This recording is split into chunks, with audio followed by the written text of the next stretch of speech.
ଦେଖନ୍ତୁ ପକୁଡ଼ି କେମିତି କରାହେଉଛି। ଏ ହେଉଛି ପିଆଜ, ତାପରେ ଲୁଣ ଦେବା, ତାପରେ ହଳଦୀ,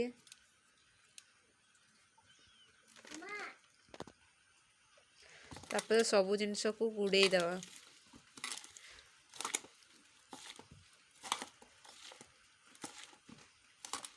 ଦେଖୁଛନ୍ତି ଗୁଳା ହେଲା କେମିତି। ତାପରେ ତା ଉପରେ ବେସନକୁ ଦେବା।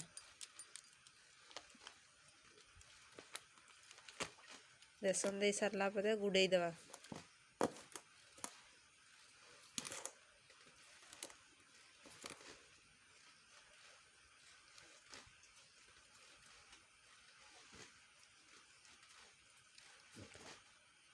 ଆବଶ୍ୟକ ମୁତାବକ ପାଣି ଦିଆହବ। ଦେଖୁଛନ୍ତି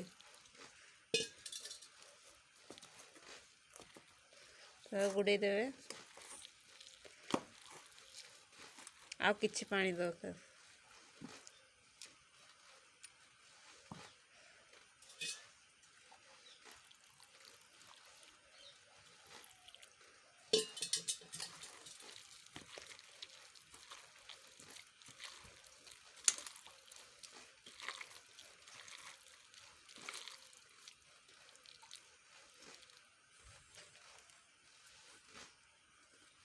ତାପରେ ଆବଶ୍ୟକ ମୁତାବକ ଭୃସଙ୍ଗା ପତ୍ର ଦେଇଦେବେ।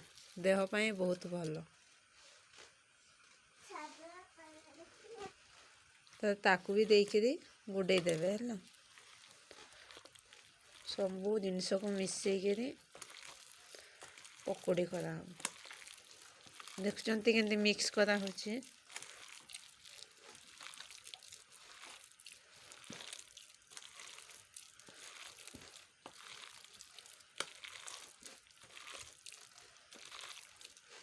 ସାଧା ଛୋଟ ଛୁଆ ଘରେ ଥିଲେ ଏମିତି ପକୁଡ଼ି କରିବେ।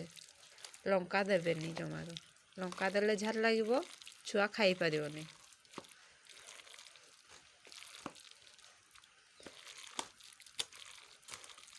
ଦେଖୁଛନ୍ତି ବେଟର ହେଇଗଲା। এই ଅନୁସାରେ ବେଟର କରିବେ। ତାପରେ ଗ୍ୟାସକୁ ଜଳେଇବେ ହେଲା। ଗ୍ୟାସ୍ ଜଳି ସାରିଲା ପରେ ଗୋଟେ ତସଲା ବସେଇବେ। ତସଲାରେ କିଛି ପରିମାଣରେ ତେଲ ଅଛି, ଆଉ କିଛି ପରିମାଣରେ ତେଲ ଦେବା ପାଇଁ ପଡ଼ିବ। ଦେଖିଲେ ତେଲ ଦିଆଗଲା ତସଲାରେ।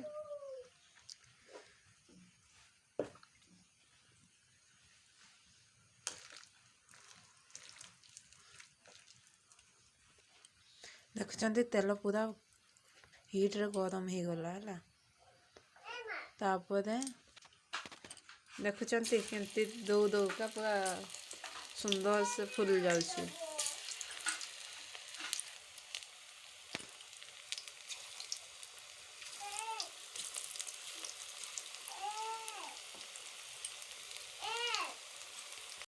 ଦେଖୁଛନ୍ତି ପକୁଡ଼ିର କଲର୍ କେମିତି ଲାଲ ଲାଲ ହେଇଗଲାଣି।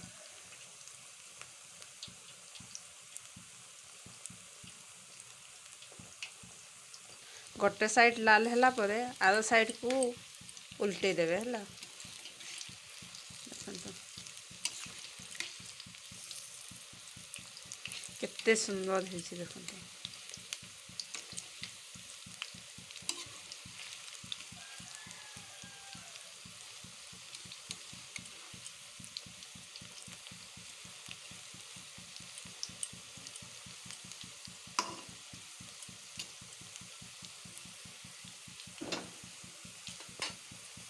ଦେଖୁଛନ୍ତି କେମିତି ବର୍ଷା ପାଗକୁ ଆମର ପକୁଡ଼ି। କେତେ ପାଣି କେତେ ବର୍ଷା ଦେଖୁଛନ୍ତି।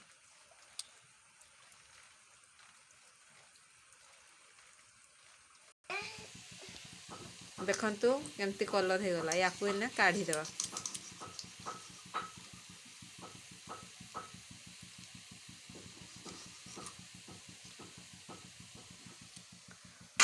ଗୋଟେ ଥାଳିରେ କାଢ଼ିକି ରଖିବା ହେଲା। ଦେଖନ୍ତୁ ମୋ ଝିଅ କେମିତି ଦୋଳି ଖେଳୁଛି।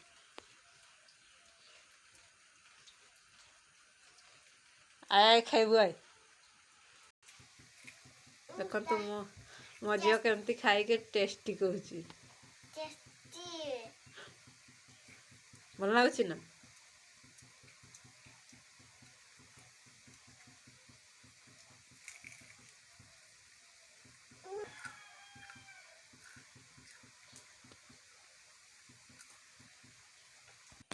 ସେ ଝିଅର ଆଇଟମ୍ ସରିଲା। ତାପରେ ଆମର ଦେହ ଅଛି ଲଙ୍କା ଗୁଣ୍ଡ ଟିକେ और टेस्ट बढ़ावा मैगी मसला टे ताकू सब मिसेक गुडे देके गलई देवे है गलैला टेस्ट बढ़िया तार जे लंका खाइबो ता एमती तैयारी करिवो आ छुआ तो लंका खाई पारिबो नहीं सेथिपई ताकू अलगा आग बनै दिगला तापर लंका देकरी बना हबो देखुचंती या गुड़े दिगला तापर आमे से तेल रे ही ताकू तैयारी करिया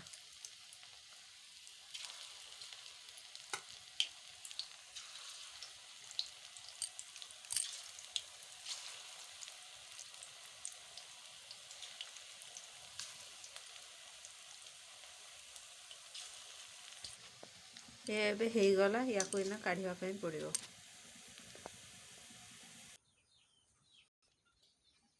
पकुड़ी करें तो थोड़े मैगी मसला पकईकि पकुड़ी करें तार टेस्ट अलग प्रकार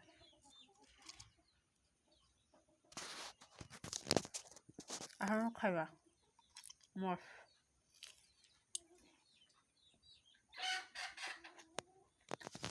मैगी मसला पकईकि करें सब टेस्ट अलग तार।